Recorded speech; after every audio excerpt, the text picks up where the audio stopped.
Hydrochloric अम्ल किसे कहते हैं भैया? हाइड्रोक्लोरिक अम्ल होता है HCl, इसको हम प्रबल अम्ल भी कहते हैं। HCl हाइड्रोक्लोरिक अम्ल है। हाइड्रो मतलब हाइड्रोजन, क्लोरीन, हाइड्रोजन और क्लोरीन के संयोग से बना हाइड्रोक्लोरिक अम्ल होता है। यह एक प्रबल अम्ल है, ठीक है ना।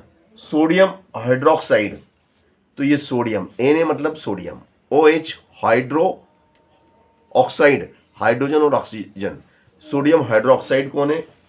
NaOH, तो इसको इससे मिला देंगे। ये प्रबल क्षार होता है। ये क्या है? प्रबल क्षार। कभी प्रश्न आ जाए कि प्रबल क्षार का उदाहरण लिखिए, NaOH। एक प्रबल अम्ल का नाम लिखिए, HCl। पौधों में भोजन का परिवहन कौन करता है?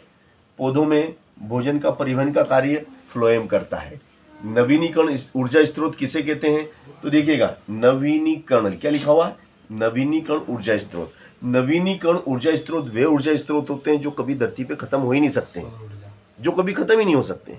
जैसे सौर ऊर्जा, जैसे जल ऊर्जा, जैसे वायु ऊर्जा। वायु ऊर्जा कभी खत्म होगी? वायु से कभी, वायु तो हमेशा रहेगी। तो वायु ऊर्जा में जो पावर है उससे क्या हो रहा है? वायु ऊर्जा से पवन चक्की चलती है, पवन चक्की चलती है और वो क्या बनाती है? बिजली बनाती है। तो ये नवीनीकरण ऊर्जा स्रोत कौन कौन से हैं? नवीनीकरण ऊर्जा स्रोत में आप यहाँ पे पवन ऊर्जा भी लिख सकते हैं। आप यहाँ मैंने लिख दिया सौर ऊर्जा, आप यहाँ पवन ऊर्जा भी लिख सकते हैं, ये नवीनीकरण है। जल ऊर्जा भी लिख सकते हैं, सौर ऊर्जा भी लिख सकते हैं, समझे कि नहीं?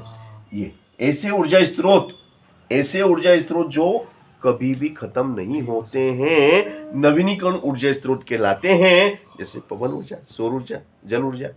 चल, श्वसन का अंग, हमारे शरीर में श्वसन का अंग कौन सा है? जिससे हम सांस लेते हैं और ये प्रक्रिया होती है, ये फेफड़े होते हैं। श्वसन का प्रमुख अंग फेफड़े हैं। हमारे फेफड़े सलामत होना चाहिए, है ना। अनुवांशिकता का जनक किसे कहते हैं? मेंडल को, है ना। धातुओं का निष्कर्षण, धातुएं कैसे निकाली जाती है बताइए? धातुएं अयस्क में से धातुएं निकाली जाती है, अयस्क में से धातुओं का निष्कर्षण होता है।